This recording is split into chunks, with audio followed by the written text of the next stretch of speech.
Electrocast. I feel like for me, there's this unending flow of love just waiting for you to say, I'm ready. I'm ready. And it still pours through, but like sometimes we're just so unaware of that love pouring through us. And then when we open our eyes, we can see the magnificence of it in us and all around us. And it's like, wow, this world is amazing. And yes, anything is possible. And I'm open and available to receive it. Or like, let's say if you're there to help someone shift some energy, then you're walking in Archangel Michael energy, ready to transform some stuff. You know what I mean? Like that's warrior mode. Like, listen, love is ferocious. We're talking about love. It's not just genteel, fluffy. Love is fierce. It is a lion's roar. And so tune into the frequency of love that you need. Welcome to the Cosmic Love Antenna Podcast. This podcast is meant to encourage you to connect within so you can share your light with the world. And now, here's your host, Harrison Ma. Welcome, powerful, beautiful beings, to another episode of the Cosmic Love Antenna. You found your energy back in this space, back in this loving container, where the intention is, as always, to help you connect inwards to your loving connection so you can lean outwards with your loving expression by pulling back the layers restricting health, alignment, and love. And today, I mean, just to be fully transparent, I'm always excited for these episodes, but this one is super special and I can already feel it in the air. Before I pass this mystical woman that I have for you today, I want to set the foundations here. Remember that if you enjoy this show, get some value out of it, you can do a couple things for me. You can, if you're listening to this on Apple or Spotify, remember that you can leave reviews with any feedback you get from this beautiful deep dive today. You can share this with a friend, a loved one that can get some value. And I just recently launched a powerful tribe Facebook community around this podcast. So remember, now you can go to facebook.com/groups and the Cosmic Love Antenna, and you can join this community. I'd love to see you there. But with that, I want to introduce my powerful guest here today. Lisann is a powerful mystic. She is a 5th generation shaman. She's a shamanic amplifier, which we're going to get into today. She's a professional storyteller, and she helps empaths and mystical beings turn up their volume, which I love. We're going to get into what it means to be a shamanic amplifier today. We're going to talk about clairsenses, spiritual senses, light language, guides, and their role, opening up to your beautiful gifts, and so much more. Lisann, welcome to the Cosmic Love Antenna. Thank you for having me. I'm so excited to be here. Yeah, we did a chat a couple of weeks ago now, and ever since that 2-minute, 10-minute chat, there was just so much energy moving through the conversation that we're having that since then it's just been literally me counting down the days until I got to have you in a full conversation. So yes, the feeling is reciprocal, my friend. Where I want to start, I have so many things I want to talk about, but I want to contain myself for a moment, and I want to give you a bit of opportunity now to explain a little bit about who you are, a little bit of your story. And where I love to begin these things is there's usually a pain teacher that has directed us, usually a couple, but usually there's 1 or 2 pain teachers that has directed us to the work that we do currently. So I'm wondering, my friend, in the work that you're doing now in the world, what was the pain, or what was the awakening experience that led you to this line of work? The pain experience. It feels like there was one experience that was full of awe that led to me understanding the pain I wasn't aware of at the time. Mm-hmm. So the pain experience was a relationship, a deeply entwined relationship I had with fear of myself, of my gifts, my talents, of my lineage. And the awakening part, I'm so sorry, it is 90 degrees here and I feel it. There's no AC, like so hot. I think both of us together definitely doesn't help the energy. No, it doesn't. It's so good. All good. It's all good.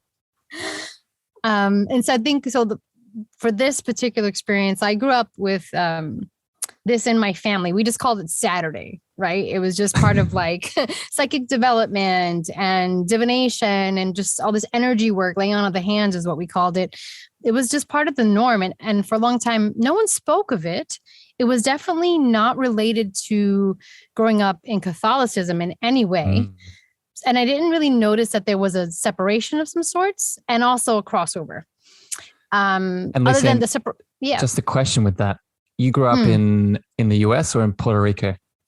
I grew up in the mainland of New York and also back and forth to the island of Puerto Rico, which is the Commonwealth of the States. Yeah. And so I was very connected, grew very connected to my roots. And I'd always say in Spanish, la tierra me llama, which means like the land would call me. And I used to say this all the time, thinking everyone understood it. No, not everyone understood what I meant. I was like, the land is calling me. I have to go back, you know?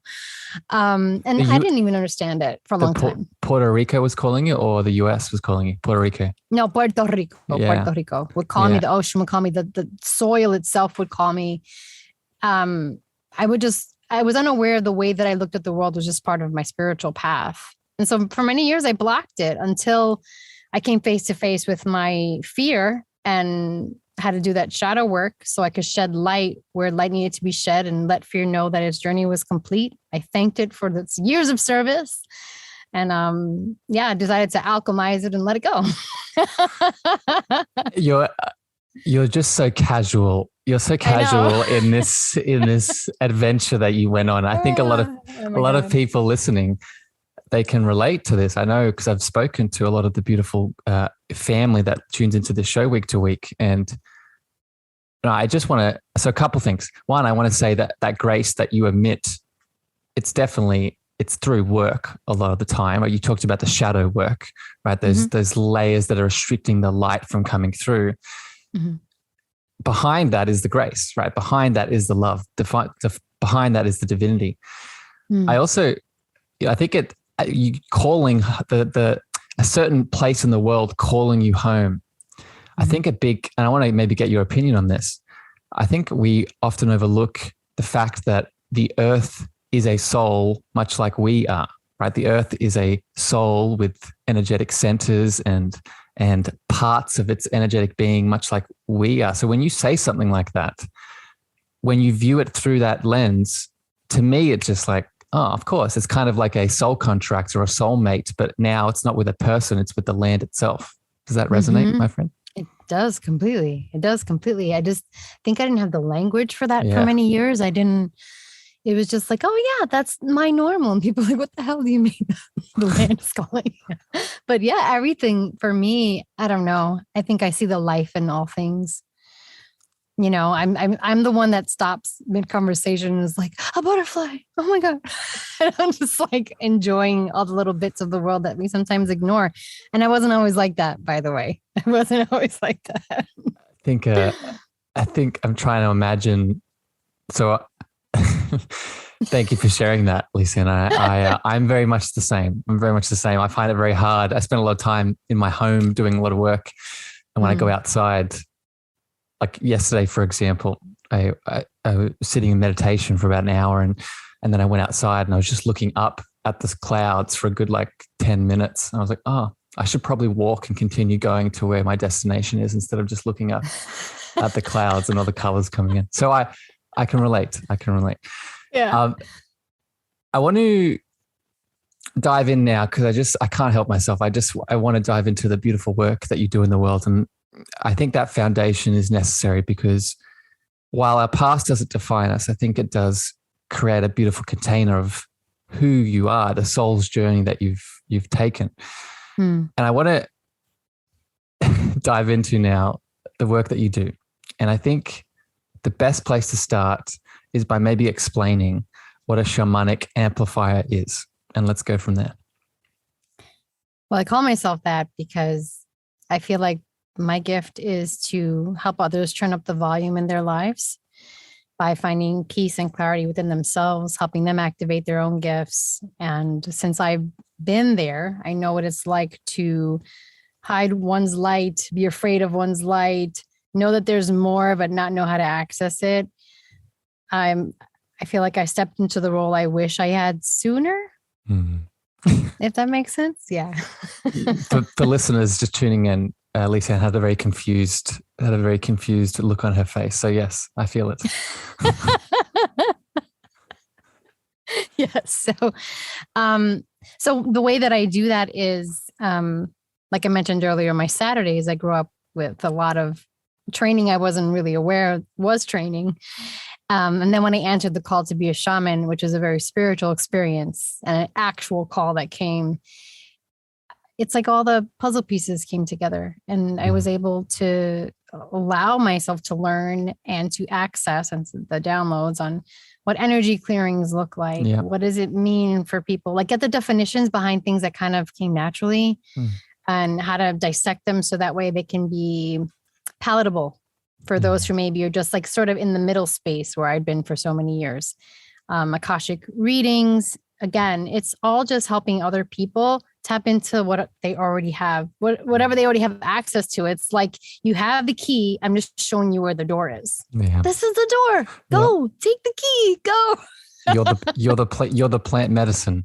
You're the oh, thank you. you're the beautiful plant medicine. Yeah, thank you. You're welcome. You're welcome, and so much in here. So I want to another question that's bubbling. Another question that's bubbling up, Lisann. I want to keep hearing more about the amplification, but just a super quick question because it's bubbling up. You being a 5th generation shaman, you've spoken about your upbringing a couple of times here now, and what was this beautiful mystical normal reality that was you were nurtured through. Your mum, your grandma, your dad, your grandfather. Which side was the shamanic sort of lineage? It's on my mom's line, my mom's side. Yep. So my maternal grandfather. So my mom practiced energy healing, but no one called themselves shaman. That was not, there were no labels. Yeah. So just was. Yeah. So it just is. And my mom, she would practice energy healing with the hands, just laying on the hands. And then my grandfather was her dad, Papito, who also helped raise me and my sister. He was like just full blown, all the clairs all the time. You know what I mean? So like he learned from his grandmother, who they called La Islandesa, which meant to be the Irish one in Puerto Rico because she had Irish roots. And she worked with plants. She specifically worked with plants and helped to find the medicinal properties, and people came from all over the island for her. Her daughter, by chance, was a flamenco dancer and she divined a lot, but she was very active in the church. So again, it was all like super shh, but like, this is just kind of who they were. So when I got the call to be a shaman, which was like, I was in the state between sleep and wake. And I heard and I saw, right. A shaman appeared and said, are you ready to accept the role in your life to be a shaman? Are you ready to accept this? And I was just like, yes, like if it was the air I breathed. And then I shot up in bed going, what the heck did I say yes to? What does that mean? Oh my God. And it wasn't until I learned the word for the Taino, the indigenous Puerto Rican, the indigenous to the island of Puerto Rico called Tainos. And their shamans were called Boitiu. And when I heard Boitiu, it's like I went into full body shivers and I started crying and I was like, yeah. And even now I was like, yes, that is it. This is it. This is what it, okay. I understand it now. And it was quite beautiful because I mean, so many years I would look into the Boitiu Taino. I got close to reading, meeting an author of a book I'd read a while ago. 10 years ago, I'm talking, where I was interested in plant medicine. I didn't know why. And then I just kept saying no to it, but finally when I answered the call, I got it. I understood when my blood was like being called by the island because it was just a part of me. Can feel it, my friend. And I'm so happy I asked that question. So a couple of things. One, that hypnagogic state that you just talked about with the dream, like in between the waking and the dream state. I want to expand on that just for people listening. That's not, again, this is going to be a theme going forward in this episode. That's not a Lisann thing. That is, I've noticed that state specifically is why I do a lot of work. I'm not sure about what you do with dreams, my friend, but I do a lot of work with lucid dreaming and dreaming in general. And it can really be the opportunity. People really need to start taking their dream states a lot seriously as a spiritual practice, because that is often where we spend so much time in this health world looking at, the metrics of deep sleep and how long it took us to fall asleep and all these things that matter.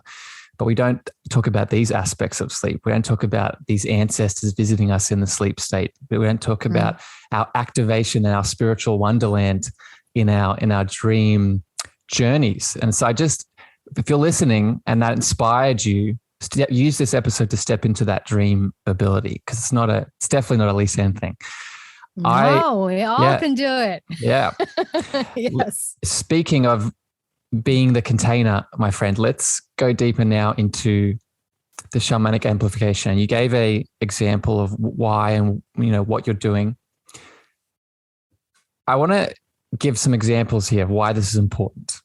Can you explain a little bit about, I know you work with empaths and empathic people.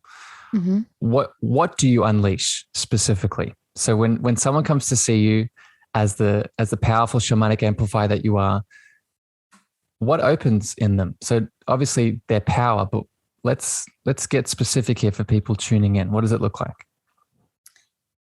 It's funny because it looks like something super practical that we probably see every day. And so in my experience, what it looks like is an old story, an old program of either lack, low self-worth, a feeling of there's not enoughness or too muchness, especially when it comes to feeling everything, the sensitivity being a crutch instead of a superpower. And so giving really practical examples, when someone tells me what their experience, let's say specifically with empathy, is like, I can help them break it down and say, okay, that sounds like there's a couple of clairsenses in here that you've tapped into. And they're like, what? This is a thing? I didn't make this up. And I'm like, no, you didn't make it up. No, you choose. Do you want to develop it further? And it's not a one-way street, empathy. And I think there's also that a lot of old paradigms of like sensitivity is weak and therefore I must shut down weakness. And it's like, well, actually, no, your sensitivity gives you a heightened sense of understanding of how this world works and how you operate within it. And it's not a way that for you to be a sponge, rather you can be a beacon that shines outward as well. Empathy is just a beautiful form of knowing. You can accept it or not. And the people that come to me are usually ready to accept it as long as they have someone to walk with them on that journey. I feel a big part of it is balance too, right? With that empath sort of tuning in, I think. Yeah. I mean, I think it's, the thing that a lot of people are, I find, don't realize that it's simple and complicated. So getting grounded. So practicing mindfulness for me is part of how I operate in all areas of my clairs. And then also tuning in, having that wisdom, allowing yourself to have that discernment when it comes to emotion, yours or someone else's. And in the practice of alchemy, meaning transforming one state to another, it's not about dismissing feelings or emotion. It's about owning your own feelings and riding that wave until you've learned what you needed or gotten what you needed from that and move forward through that. And that's where the alchemy takes place. But if you're carrying someone else's emotions, knowing what to let go and learning how to do that and tapping into that space. And so again, it's so funny because you think it's like, this is the mystical. And so there's like, it's all beyond being. It's like, it is you. No. Yes. It is you. Like, and that image of riding the wave, that's what allows you to ride the wave. So, okay. So much. So two things. One, not only is the emotion, the sensitivities that come up, part of us. I think a lot of us either are suppressing it, like you said, but I'm very happy that you said too much. A lot of us are on the other end of that scale, right? Where we're letting the emotional surge define what we are in its entirety. But that's not what you said in terms of riding the wave. A wave doesn't just keep going. A wave ultimately has a end point. And for people, just using this analogy a little bit further, there is training that is needed to ride that wave to its completion in the best kind of balance possible. That training, which you provide through the amplification, but ultimately comes from that mystical being that's inside of you, right? Maybe I'll explain it this way and get your thoughts on this. I shared this with you, my friend, when we first had a chat. I'm in a mystery school at the moment. So I'm in this work currently trying to, expand my gifts. And one of the teachings we're learning is these different energy bodies that we have, right? We have a physical energy body, we have a mental and emotional and a spiritual body. And we can learn to detach and see the emotional body when it's active, but then realize it's just one layer of the beautiful multidimensional being that we are. Does that resonate at all? It does. It does. I think that when we allow ourselves to see just how magnificent and powerful we are, and then to express gratitude for that magnificence, again, you open that door. Yep. And then from there, it's up to you. How far do you want to go? Do you want to be in a mystery school and learn all there is to learn and open up more doors within you and just keep going on that journey? Yeah. Or not? There's no wrong way. There's no one way. It's however you feel serves you. It's your way. Mm-hmm. Another thing that I wanted to hit on that you were sharing, just around this growing up in a certain environment, maybe in a certain religion, culture, family group. These are the things that influence the expression of our gifts that we feel that we deserve to step into. I also think a big part of it is trauma, and not just trauma in this lifetime. And I realize I'm probably opening a big door of things here, but trauma in regards to gifts. So clear gifts, let's get specific, from other lifetimes. An example that comes to mind is Atlantis or civilizations like that. What are your thoughts on, past life trauma inhibiting our ability to express our spiritual gifts? I'm like, do I cuss or not? Yes, cuss. It's totally effing real. It's totally effing real. So when I answered the call, I was very much torn, and I was still working through my experience, my relationship with fear. And so just so I can give some clarity to what I mean with that, for most of my life, when I bucked up against this side of me, the part of me that's connected to the divinity within me, that deep connection that has guided me my whole life, I was also terrified of it. And so when things would happen, let's say that caused me stress or worry, anxiety manifested in my body in a very physical way. And like I would get sick, like I had food poisoning for about 3 days. I mean, I was even hospitalized, or so many times it would just happen all the time. And that part of me knew, I was very heady about it. It's my anxiety. I just gotta I'm just gonna go to therapy. I love how your accent changed. I know. So I'm just gonna be very professional about this. And so my therapy was great. Therapy is awesome, but there are different modalities that I needed for me. And so once I answered the call, oddly enough, what bucked up was the fear that caused the nausea and the migraines and getting me sick. And I said, no, I'm not going to take any medicine. And I'm not saying don't take medicine, guys. I'm just saying for me, I knew I didn't need anything to help suppress this. This was all because fear, my constant companion, was like, what? We're not doing this together anymore. And I personified this fear. It was a person. I tried to see it and let it go and just gently break away. And I was able to ride that wave to completion without having to do any of the tricks I needed before, because I knew that this was a process of letting go, of grief, of release, of alchemy. And throughout, that was just before I had a meeting with a shaman who'd helped me see the two lives that I was divided between right now. And so I'm an actor. Part of my professional storytelling is as an actor and author. And as an actor, the life that was pulling to me was, I had a life as some type of king, right? And he had denied himself. And he also killed lots of people. He was not the best. He was not the greatest guy. And then the other side was also a shaman who her whole entire, I say it was she, but I never fully saw. I just feel that it was she. Yeah. Her whole entire tribe was burned in their homes. And then later she was drowned by, I'm going to say they were colonizers, but whoever came to the village. Do you know which life was first? Was the king and then the shaman? It was the king and then the shaman. Yeah, good. Yeah. I just asked that because in my experience, lives tend to balance each other out in terms of karma. Yes. Keep going. Yes. Yeah. It was the one where the thing is, he denied himself. He denied himself his gifts and took up what he believed and knew was true for him, right? The call to reign. And then he took it out on everyone by just off with their heads, right? And then the shaman wants to protect everyone, and then everyone dies. So the thing is, I was in this place in between, feeling like I had to choose one or the other. And the energy that was cleared from me was that it was a block, essentially telling me that I had to. And the shamanic life, that pain of loss, actually was with me for so many years, Harrison, that I would have nightmares that I'd have to rescue my family from a burning house.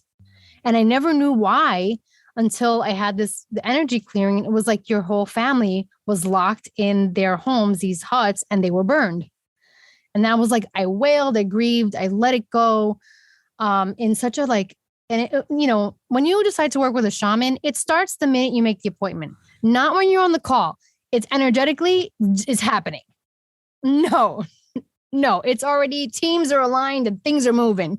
And so by the time I got there, I'd already had my 3 days with fear, met with him, did my grief and mourning, and then massive transformation in another cycle of awakening. Easy peasy.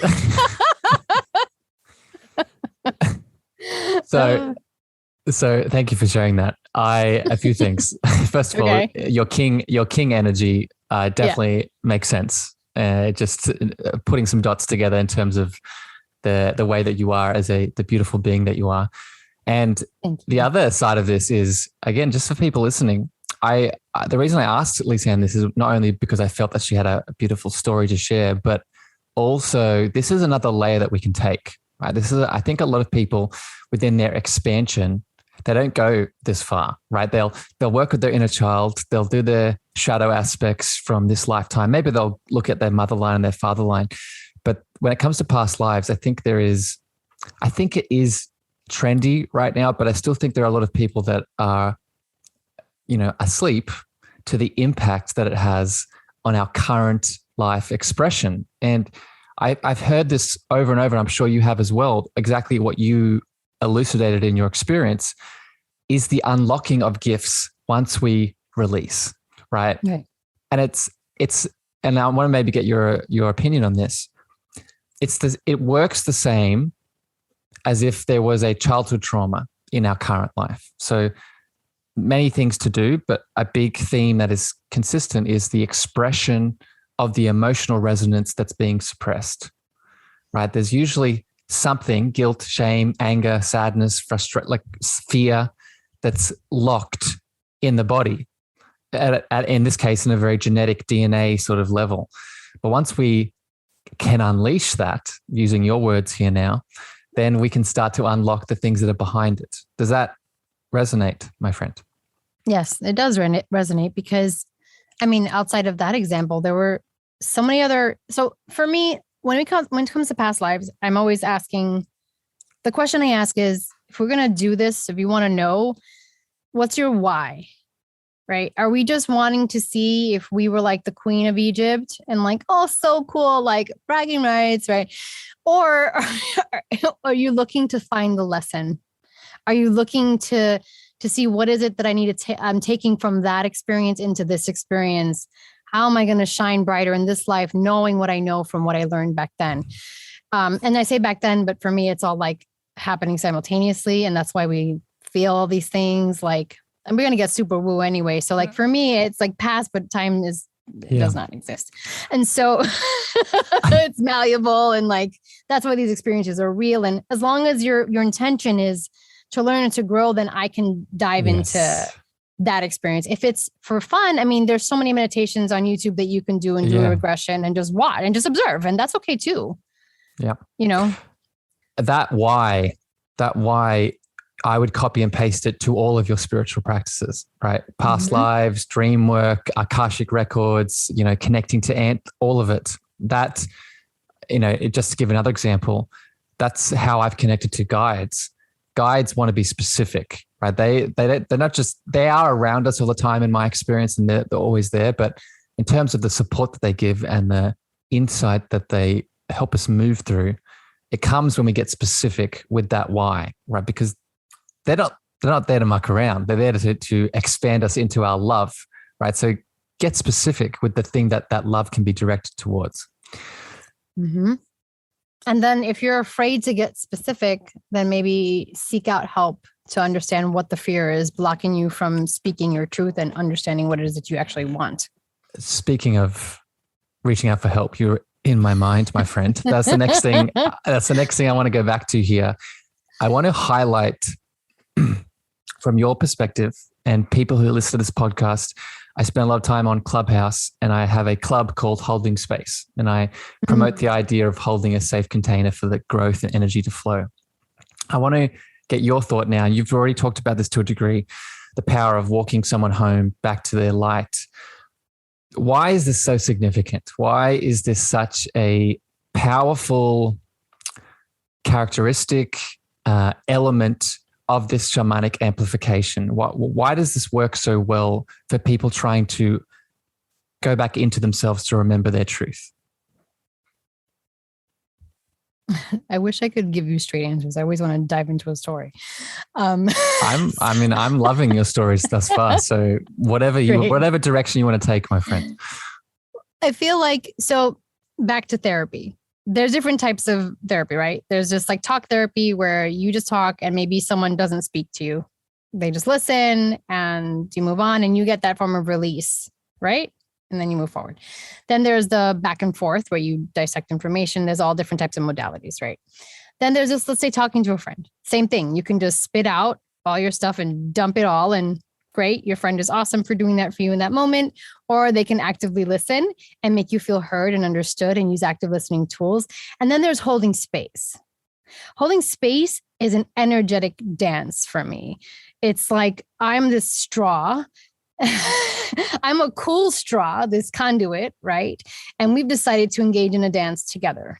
And so in as much as, let's say, as you allow me to engage with your space, either I'm standing on the perimeter. With some people, I do just stand on the periphery and allow them to do their work and hold the space.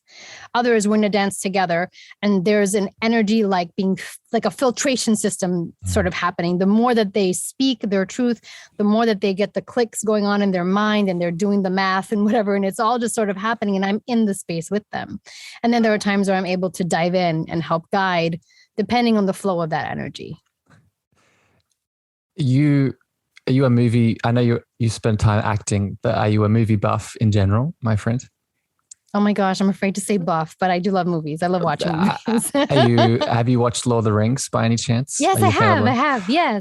Yes. When you were talking about, I get a lot of images sometimes when I'm doing these episodes with people, and when you were talking about the filter of the holding space, I got the image of Gandalf on the bridge to the Bolrag, just yelling at that demon, at that "you shall not pass," and holding the container of the bridge as everyone moved by. I do a lot of that. Yeah. Yeah. I see it. I see it very clearly. And all those entities, all those things on the outside, very real. Yeah. Oh, I got chills, Harrison. Anyway, I tell stories too, apparently. So going back to this container, so thank you for sharing that. And I could not agree more, right? Again, people listening, this is all I talk about. And another thing I just want to pass by you just to filter your excellence. I think a big part of it from an energetic chakra lens is really ticking off that root center, right? The root center, which facilitates safety, support, and security for the energy to flow upwards. A lot of us, again, based off trauma, for example, either this time or in a past life, we haven't connected to that inner sense of safety and inner sense of safety, support, and security. So sometimes what we need is that external container, that Gandalf pushing back the Bolrag, so we can go into our energy that needs to flow. Does that resonate at all? Absolutely. Absolutely. I mean, it's funny what I end up seeing in that container for some of my clients. It could be them as they are now processing. Sometimes it's them as a little kid. So if you talk about inner child work, that comes up too within that container. And yeah, there is the warding off of everything on the periphery that they may be feeling unsafe from. They're unaware of, and that's the core of the feeling unsafe. Yeah. And so like, if we describe it like we open up our wings to shelter each other, you know what I mean? Yeah. So that way the light can pour through without anything obstructing it. Yeah. And so, it's a journey and it's a process. And Yeah, once we become aware of the thing that makes us feel unsafe, we're so much more empowered to use that alchemy within us to process that and to transmute it into something that serves our highest good. Alchemy is the best word you could use, right? Because those aspects in separation that we are unconscious of that are causing us to feel unsafe, they want to come home just as much as we want to go home. Yeah. Right. So it's not a find the scary thing in the closet and then kick it out of the house. It's find the scary thing in the closet, open our heart and welcome it home so we can be more. Yes. Right? Did you see Disney's Soul? I loved it. That was like the when I saw it, I remember being floored going, oh, they get it. Yeah. They know. Yeah. Like it was just like, oh my God. And that depiction of, I think it's 22, getting wrapped up in its emotions, their emotions, and then becoming their own monster. Yep. And then watching that alchemy happen and all that transmuting of energy. And I was like, yes, that's what it looks like. Like I love visual representations because not everyone can see the way you and I can see. Yes. And to show them is a gift too. So I'm so glad that movie exists. Even Lord of the Rings too, because I think it's awesome. But we're gonna have to have a separate episode just talking about movies, I feel. Okay. I had a pull recently to rewatch that, so I might have to listen to it to go back and listen. Lisann, I want to go even more deeper here now, if that's possible. I think people listening are probably like, what, really? Yes, we're going to go much deeper. And I want to start speaking more about specifically the clear senses. Mm-hmm. And I think for a lot of reasons, there's a lot of misunderstandings, misconceptions around what these are, but also specifically who has access to them or not. So I want to give my perspective on this, and then I want to see how you feel and what comes up for you. So without going into too many different categories, I would define the clear senses as the spiritual versions of our physical senses, right? So our seeing, our hearing, our touching, our tasting, there are spiritual versions of each of them. And I would classify that each of us has access to these senses. Some of us might come in based off our ancestral line with one more attuned than others, but they're all there waiting to be unlocked. So does this resonate? What are your perspectives on this? And what do you want to add? Completely. That's exactly how I would describe them, the spiritual version of our senses. And I think that what I find is that when people describe theirs without knowing they're describing their clairs, I'm happy to tell them, okay, if we want to look for definitions, we're talking about this, and this right now. These right now are your dominant clairs. And then the other ones you can develop or not. And so like for me, my clair sense of smell and taste are my least dominant clairs, but they're there. Like they surprise me, but they're there. Can you explain them? What does that? So, because again, a lot of people listening to this, I can feel them. They're still so new to. So what does a clear taste or a clear? What is that? How does that manifest in your reality? What comes up? So I remember. So a friend of mine, she was telling me. I started talking about the clairs with her, and she goes, I talked about taste. And so for me, if something comes up in my mouth there's no physical reason for it to be there, it's connected to a memory or an experience to allow me to tune into that. So whatever that is. So let's say I'm walking by a beach. All of a sudden I start tasting like, I don't know, chocolate chip cookies. And that reminds me of the time that this happened. And maybe I should call a friend of mine. And then it just trickles into its guidance, right? It's like a download. It's a download. Yeah. And so my friend was like, oh, I thought I was just always craving really weird things. I was like, well, you might be, but it's about tuning in and getting really grounded. Just ask the question. So many people are afraid to ask the question of themselves. Right. I'm like, just ask, see what it is. And so same thing with my clair, that's salient. That's salience, gustance. Yeah. Gustance is a clair taste, clair sense of taste, and then clair salience is clair's sense of smell. And so that happens a lot. Like if I smell cigars, it's my uncle, like it'll connect to a memory, something, a message, a download. Yeah. I'm going backwards in the clairs now. And so there's all good. The most people talk a lot about clairvoyance, which is clear seeing. And oddly, I've heard not a lot of people have that. Theories right? on that one. I think that people see and maybe they don't want to see.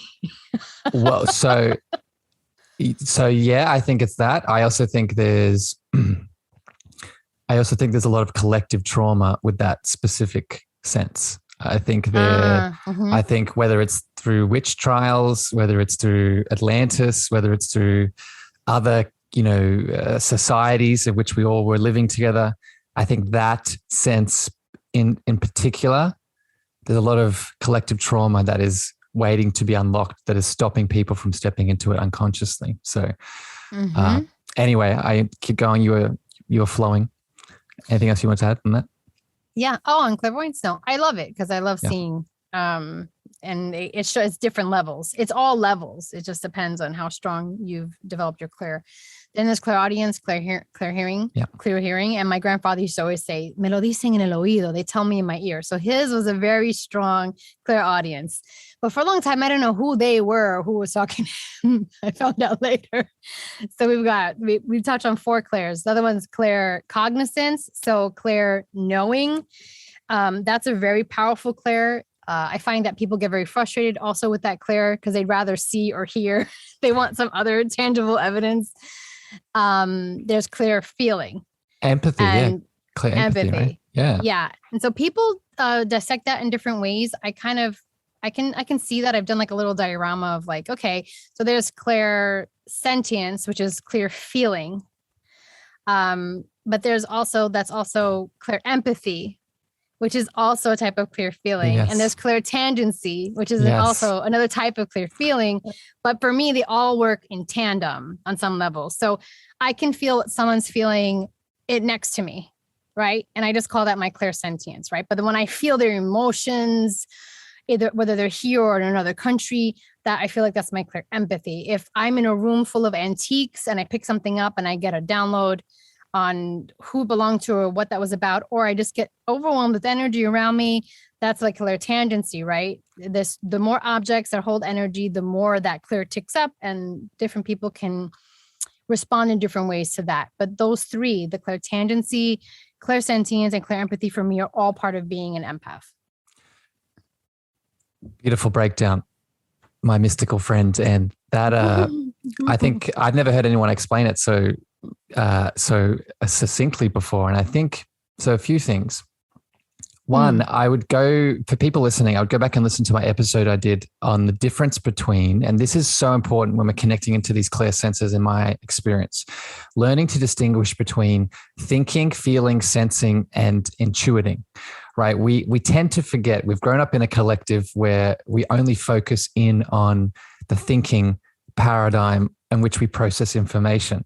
But we forget, as you were just beautifully highlighting through all these different senses, that we express information in other ways, right? The easiest one to understand is the downloading, is the intuiting. And that's going to be totally different, a different experience in your being than processing thoughts through the thinking mind. And the reason I say this is if we're only thinking about these senses, then we're going to push them away, right? Because what happens in that thinking, all those belief systems, right? All of that collective trauma, all of those I'm not enoughness or I'm too muchness comes in.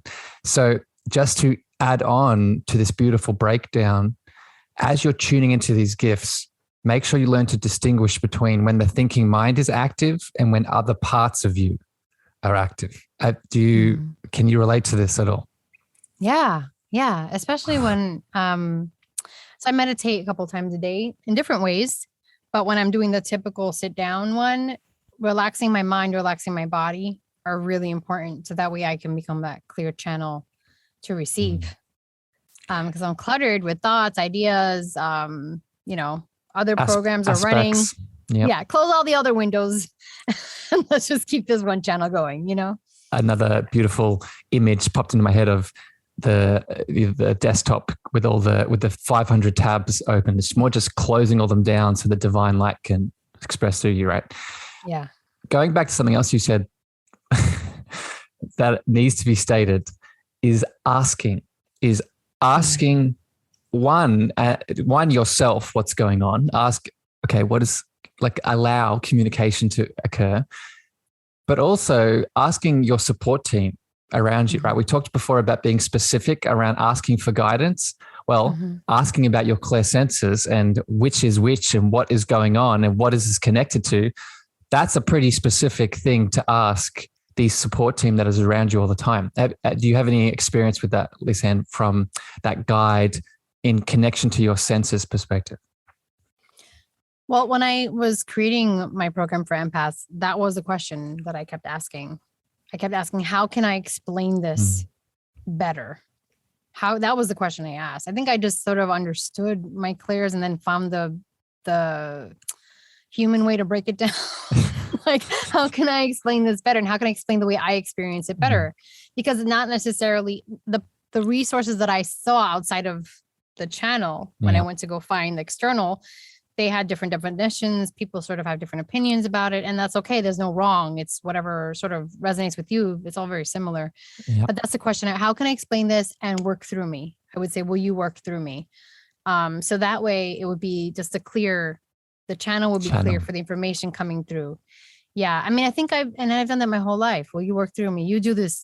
I'm here. My hands are on the keyboard. Go. Like, I'm ready. Like, so I sort of practice that way a lot. And getting clear though on the vision you have for your life and then asking questions about that and being ready to receive, it's also connected. Because if you find yourself challenged and asking for what you want just on the human level in terms of asking for help or discerning, do I want water? Do I want a glass of coffee? Like, what do I want? Right. It begins very small, begins there. Yeah. How can I express it just in my daily life? So that way, when I'm in this space, this divine space within, I don't have to be afraid to ask. I think there's this old paradigm of like, no, you shouldn't ask. Yeah, across so many different religious texts and other types of, constructs, there is this ask and you'll receive. Like there's this, I feel like for me, there's this unending flow of love just waiting for you to say, I'm ready. And it still pours through, but like sometimes we're just so unaware of that love pouring through us. And then when we open our eyes, we can see the magnificence of it in us and all around us. And it's like, wow, this world is amazing. And yes, anything is possible. And I'm open and available to receive it. I am open and available to receive it. I am open. I am available to receive it. And I think getting to that place where you can ask, you're going to start seeing how fast you receive. We could end the podcast just there, my friend. But we're not, because I just want to keep this love train flowing. I mean, I just lost all train of thought. I was just tuning into that frequency of love that you were bringing down. And what I was going to add to this is actually where I want to go next here. And we spoke about the clairsenses, but I would actually say there is a fundamental sense and ability that resides below them. And it connects to what you were just talking about, and it's that ability to channel. Mm-hmm. And I think channeling has a lot of misconceptions in the spiritual world. Even if you're not in the spiritual world, I think if you're listening to this episode, you hear that word, some ideas start popping into your head. If you've watched a lot of Hollywood films, maybe it's a lot of your eyes roll back into the back of your head and you get, you start channeling certain people, certain things, and mediumship is a very real thing that is a part of channeling. I would categorize it as. Mm-hmm. However, channeling is not, that's a characteristic of channeling in my experience. Channeling is more of what we are to begin with. Channeling is actually what you were just describing, connecting to that love frequency and then channeling that frequency through our physical being into the reality that's around us. So I'm sharing a thought here mostly, but I'm wondering, how does this connect? How does this connect to our clear senses? How does channeling our frequency of love, like you were just talking about, how does it help us step into more of our power, right? All the things that we've been talking about today. Where do you think there is an intersection here? For me, it feels like different forms of language, different forms to communicate with us on different, multiple levels. Mm-hmm. Sometimes so much more can be said with a glance than with words. Sometimes so much more can be said by holding someone's hand than by even looking at them. And so when we are allowing ourselves to be this conduit, right, this channel of divine love, how the information comes pouring through, whether it's a feeling, a thought that forms as an image or a word or a sound, maybe a taste, maybe a smell. These are all different ways to communicate with us so we can feel the message at multiple levels of our being, to remind us that we're far more than like this sort of, I keep thinking of like analog, like this sort of, I guess, 3D version. We're so much more. There are so many more dimensions. And so for me, I think this is just another form of communication, not just in terms of how we can communicate outward, but how we receive. And if you're talking about, see, that's why I don't call myself like a medium or anything, because that's not my forte is not in that component. It's more of an open, more open than that. That's part of it, but that's not my thing per se. And it's a branch. I see a tree. Speaking of another sort of image, I see a beautiful tree, right? The tree itself is the channel that we are, and mediumship is one of the branches that we can tap into, but it's not the whole thing, right? No, it's not. And so when you're talking about like how people have these perceptions or it's colored. I mean, I was people. I used to be one of those people, like, you know what I mean? I was like, oh no, how do you know who you're talking to?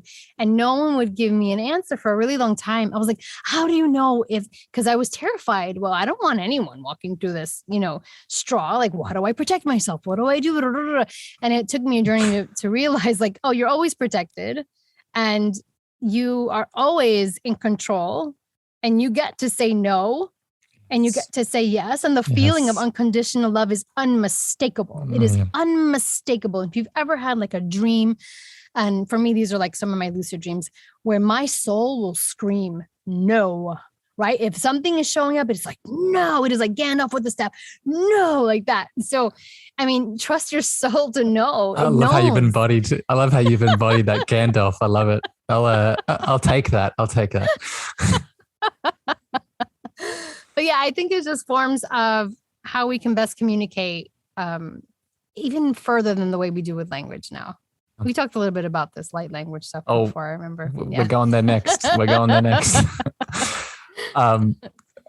Yeah, beautifully said. And I want people to see this more, right? Again, going back to me and my journey at the moment, part of the school that I'm in is really embodying this channel and describing this for people. And I think I can feel it. Listeners out there, they might be disconnected from the idea of mediumship or even light language, which we're going to get into in a second. But I want you to know that that's okay. If you're not connected to those things, it doesn't mean you can't channel a frequency of love, right? For me, my channel shows up, going back to the idea of holding space, in the frequency I emit when I walk into a room, or the frequency I emit when I create a container on a podcast, or the frequency I emit when I'm hosting a talk, right? People feel that, right? And you don't need words. You don't need a vision. You don't need the extra pieces to the cake, right? Right. Speaking of light language, this is what I want to talk about now. And I haven't had the honor of getting to speak to someone about this topic yet on the podcast. So I'm excited. This is not just for people that are new to light language. I would classify this as another way in which we express our channel. I think it comes through a couple of the clear senses, but maybe I could get your definition, my friend. What is light language? And then maybe we'll go from there. Well, how would you define it? It's like a thunderbolt. There's a language that is discernible by the divine. We need not know what the words mean, what the sounds mean. We can just feel the essence of them. It's like like, you ever see those kids in those old movies with tin cans and a string talking across like from one house to the next, and no one else can hear it but the two of them? It's kind of like that. That's what it, but like lightning. Lightning It love. is, yeah, lightning love. It is just another language of love that is discernible by the divine and also brought in from the divine through that channel. And I think in my experience with it, a lot of times I don't necessarily know what the words mean, but I'll know the purpose and the feeling and the activations a lot of times that come through it. That's really big. It's impacting me as I clear my throat. It's really big what you said there in terms of not understanding the words, but knowing the purpose and the why, right? Going back to that why word. I can speak both personally and I can also speak to people that have come to see me. I think the biggest obstacle that people have with this specific way of channeling and connecting and expressing the divine is that they'll hear themselves speaking, they'll hear the word or the tone, and then these belief systems. This is why it's so important to distinguish between thinking and feeling and intuiting, right? The belief systems will start running, saying, this is weird, this is strange, this is different, this is crazy. This is wrong. And then they'll block say it. This is wrong. Yeah. I did that a couple of times early on. How do we move through that? How did you move through that challenge? I mean, I wasted a lot of time Googling. When I would hear like a discernible word, I'd be like, what does that mean? Whatever. And it served me a little in the beginning because the divine knows what the divine is doing. And so my rational mind needed to understand what was happening.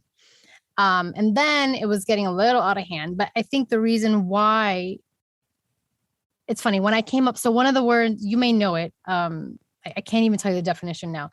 Satanam in yoga, right? I don't think it's a yogic thing, but that phrase came out of my mouth.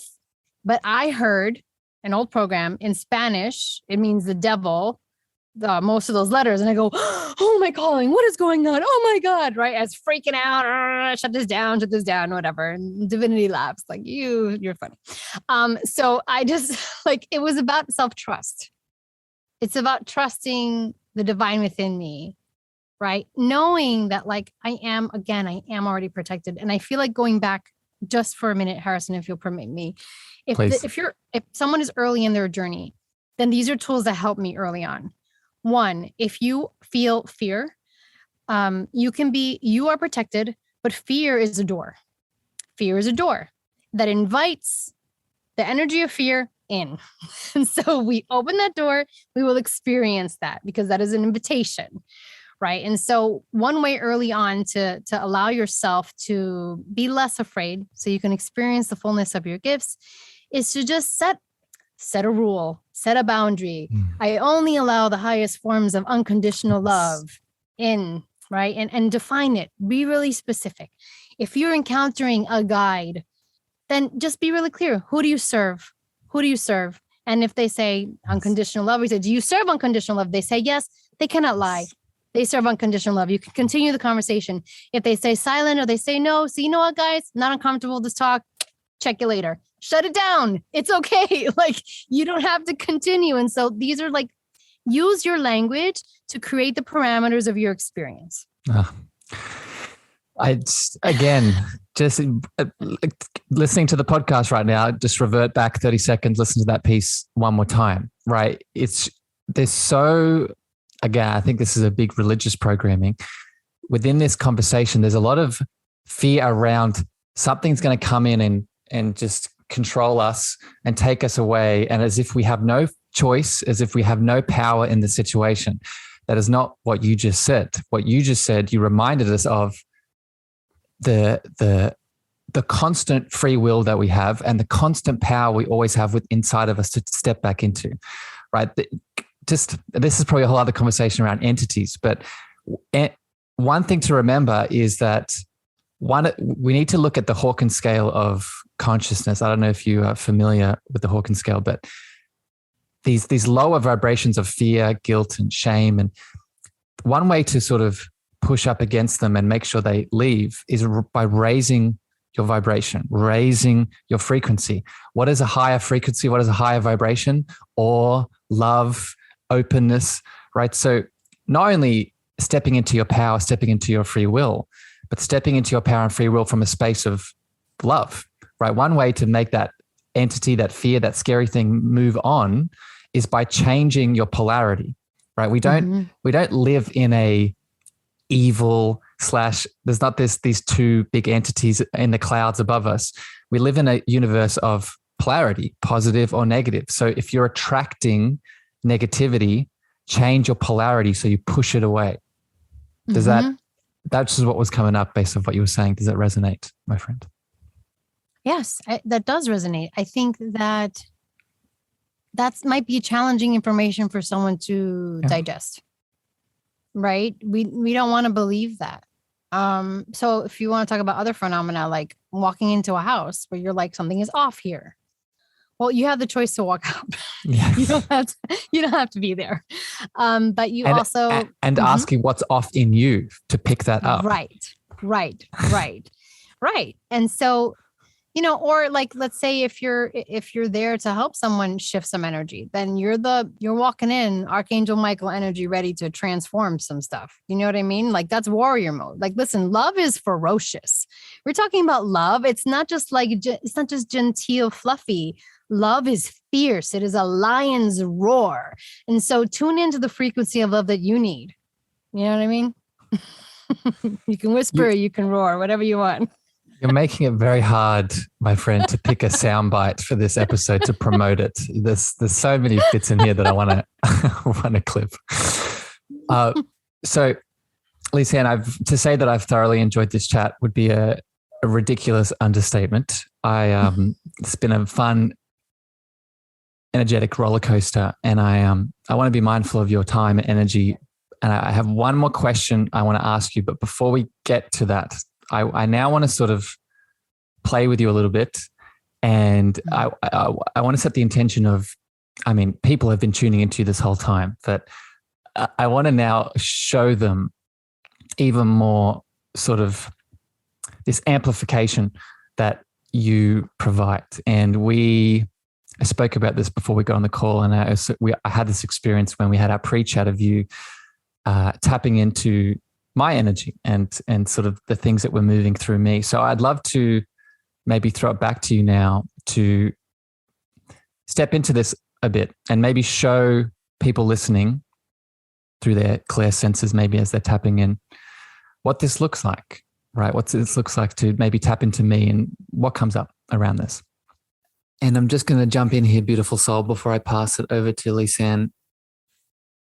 This activation ended up being quite, as the name implies, activating for me. So if you are tuning into this episode and you're driving or you're doing something where you have to be mindful of your surroundings, I would encourage you, before you listen to this activation with me and Lisann, just to get comfortable, to maybe pull over and make sure you're in a safe environment to tune into the frequency of what's about to happen.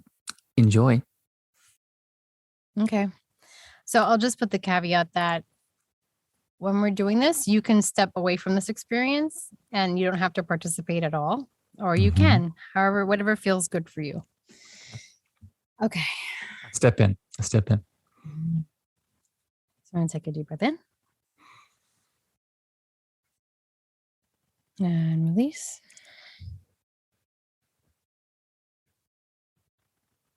Take another deep breath in. As you release anything that doesn't serve your highest good. Just release it through your feet into Mother Earth.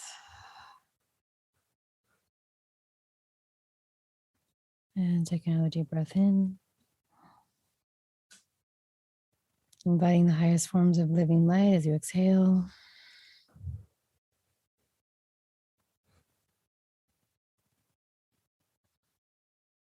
Feeling really grounded, knowing that you are safe in this space, that you're protected, that you're surrounded with living light. Tune into the frequency of what that looks like for you. What does that energy look like all around you and in you? Coming through you and beaming outside of you. just for people listening. A lot of light, a lot of light right now. Right now, in the center of your forehead, where your third eye would be, it looks like a North Star. So it's not exactly a compass. It is a door. It is a door. You have something similar in appearance at your third chakra. Another door.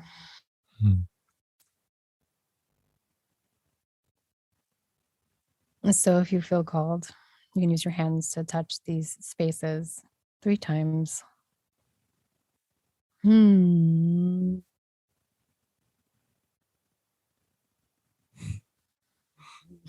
going to be getting an activation, it feels like. A lot of, there's a deepening. I feel a deepening both in the forehead and in the stomach, solar plexus area.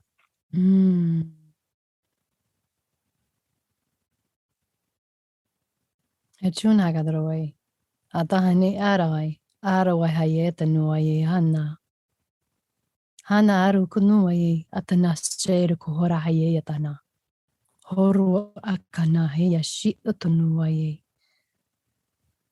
Harukutunuaye ayashi ayatanuaye ya noaye ya noaya wa.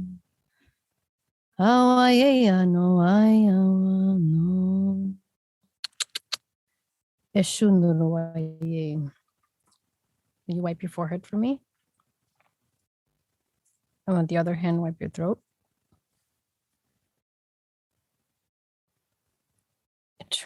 Esetanuaye. Aharakanua ashirawaye. Ashirawaye. Ashirawaye hatanuaira hayikanu. Eskuruaye as you open the channels from the crown to the root. Light shines in all directions at each point. Releasing, releasing, releasing all that doesn't serve your highest good.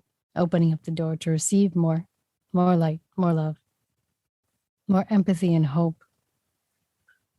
More empathy and hope, more empathy and hope. Echuaye hatanuaye hakarondo nuaye hasheru atana.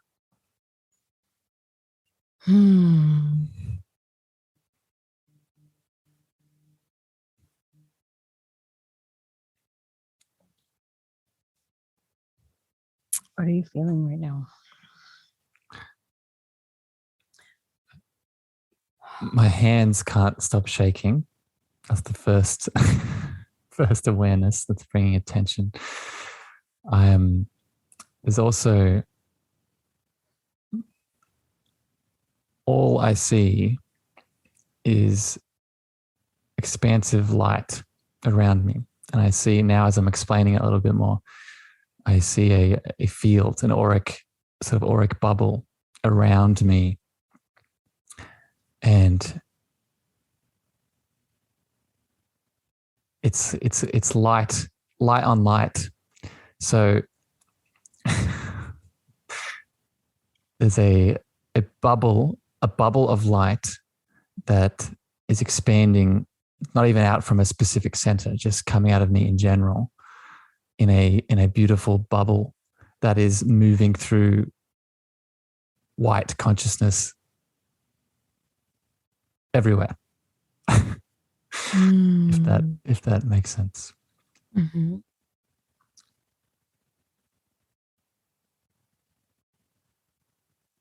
You have more than 7 rings of light within this bubble. The bubble we began with. We began with the bubble. 7 rings from top to bottom, like your conduit, illuminated. There are more further higher up and far below. They're spinning. You're in control of these rings of light. You have a question? Yes. Did you ask a question? So, yeah, there was a question that bubbled up. these higher rings, you don't know this, but I was actually tapping into them yesterday in a meditation that I did. And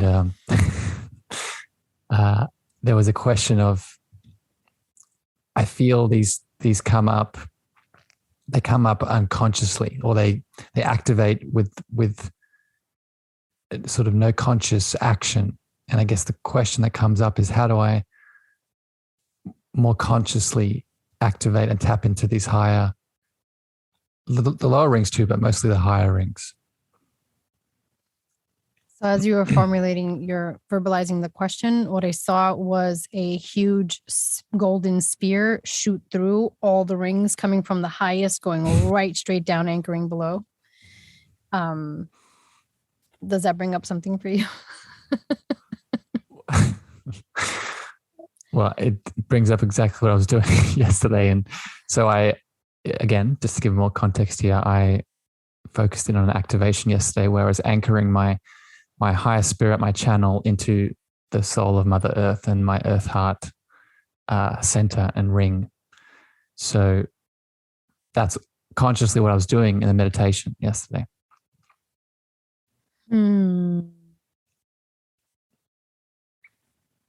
You've mentioned Atlantis a lot. So your connection with water in general, is it heightened? Is it different? I would say currently it's neutral, but definitely a pull, I would say. The invitation is to, when you're ready, to explore your connection to water further. There's a deepening of that anchor. And it doesn't have to be that you go to the ocean. You can just connect with water at any time, whatever is accessible to you. Mm-hmm. Recreate that experience of anchoring with the depths of water.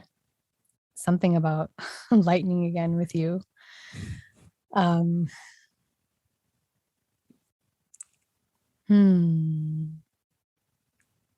Like setting something free. It's not about restricting or controlling. It's more about setting it free because it's ever present. It's ever present for you. It's about your awareness, the tuning in to the awareness. My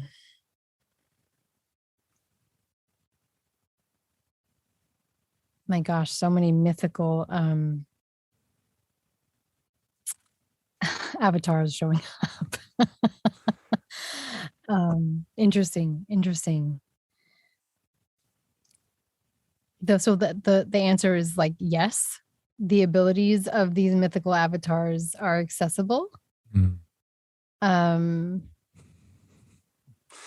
just had as soon as you said that, I was like, what are these? You answered the question. And that would explain, going back to the Atlantis piece, the pull to that, not just that time and that environment, but the creatures and the things that were evolved from that civilization. So in your heart space, there's what appears to be a disc. Again, lightning. There's a crack in the center like lightning.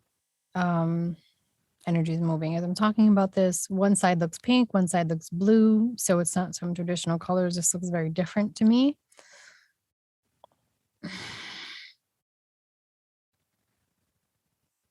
It looks very beautiful. It doesn't look like it's broken. It just looks like the power of union is what I'm hearing. The power of union. It almost looks like a medal you earned. I don't know if that brings up something for you. Well, again, I'm just getting a lot of past life, not even memories, just like pulls. As soon as you say that, I'm just getting like tingles and just pulls towards that when you explain it. And I think there's more there that I don't know. But as soon as you said that, that's what bubbled up.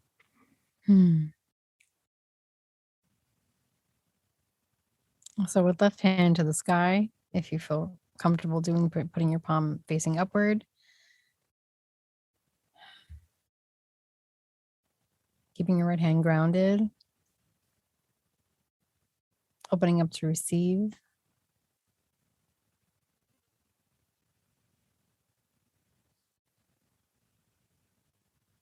Achunkarawe hata anua ata arheya atanua ishindunoa ye.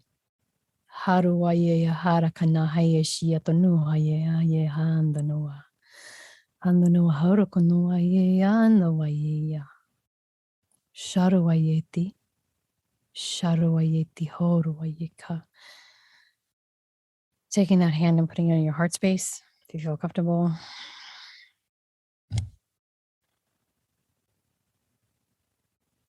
Tapping 3 times. Achuaye. Achuaye. Achuaye. Hakun. Hakun. Hakun hatakunuaye shiatanuaye harakunuaye tahai siatanuaye. Etunuaye shi harukunuaye hambadanewaito. Hakunuaye shiata eruaye. Eruaye hakanuaye shia. Hawaye shiatanuaye. I'm hearing horns. I'm hearing the sound of a shell being blared. A call. A call. A call to something greater. I hear it again. It's sounding again.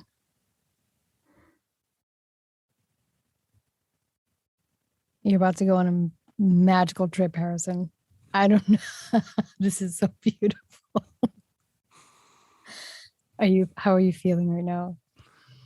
I'm so grounded. I feel wrapped up in your love. I feel like so the image that's coming right into my head now, I feel like I'm in arms and I feel like someone's telling me a story. Like I'm in someone's arms and someone is just sharing words and frequencies and stories to me. So I don't know about you, but I could stay here all day. So together we'll just take a few deep breaths to anchor into this present moment. Just with an awareness as we release this beautiful container that you're being invited to go on this journey of self, to open up even more. There's some type of acceleration that awaits. And I'm really excited for you. So let's just take a deep breath in and release.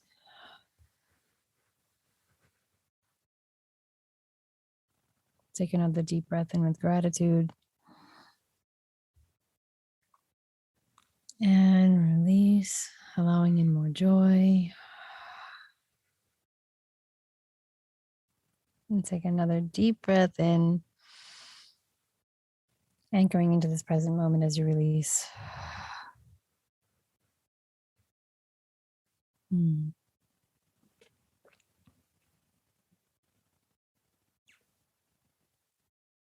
And so it is, and so it is, and so it is.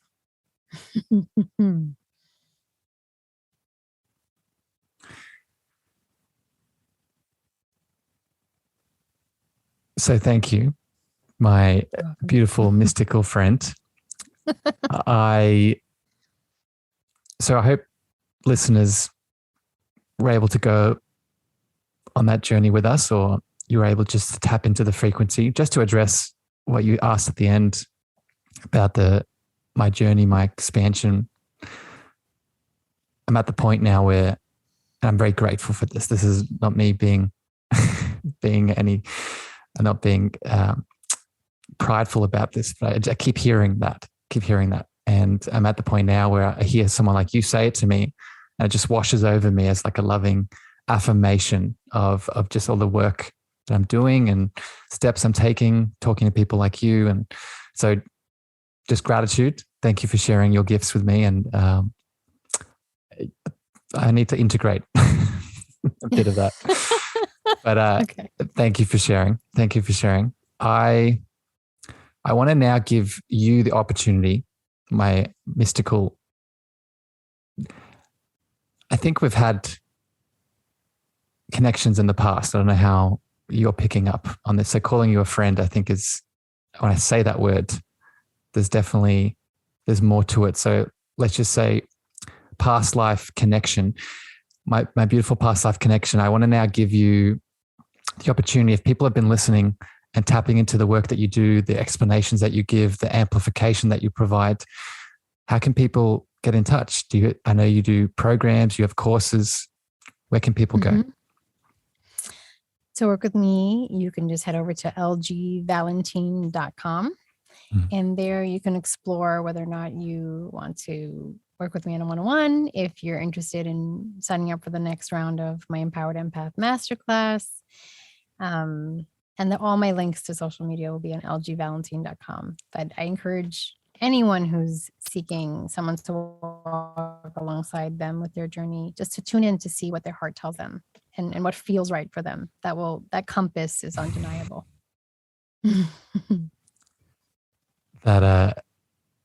So as I'm so blissed out right now, just for people that I've never had to do a podcast and the podcast in this state before. It's interesting.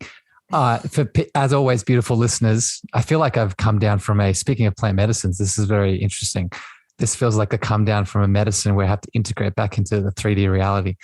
For beautiful listeners out there in the podcast world, as always, if you click on the show notes of this episode in your player, you'll see all of Lisann's beautiful links, so you can go there.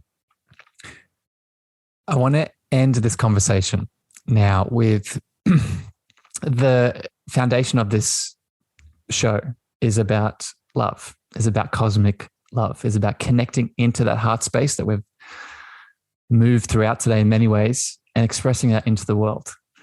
So, Lisann, I think I have some good ideas, but I want to hear it from your voice. How do you define that love word? How do I define love? Love is all. Love is it. Love is the foundation, the beginning and the ending, the purpose, the why. And I think that when we allow ourselves to operate from the space of love, that's when we connect to the divine within. And that's when we can co-create the reality of our wildest dreams, when we're working from a space of unconditional love. Love is all of it. It's the reason for being. That's why we're here, in my opinion. Surprise, surprise. We share a very similar opinion. my mystical friend. Lisann, I'm so grateful that you've shared time with me today. It's been, I don't have words at this point for it, but it's been an absolute pleasure. I love you very much. Beautiful listeners out there in the podcast world, thank you for giving us your attention, your time, your energy. I hope you gained some value. If this podcast hit your heart and you want to share it with a friend, a lover, a family member, make sure you can do that, because that will help me expand. That'll help this beautiful being expand. But until next time, here on the Cosmic Love Antenna, stay posted, stay loved, stay connected, and we'll see you very soon. Bye, everyone. Thank you for listening to the Cosmic Love Antenna podcast. We hope you enjoyed. Be sure to follow Harrison on Instagram, Twitter, and Clubhouse at Harrison Ma. That's Harrison, MEAGHER.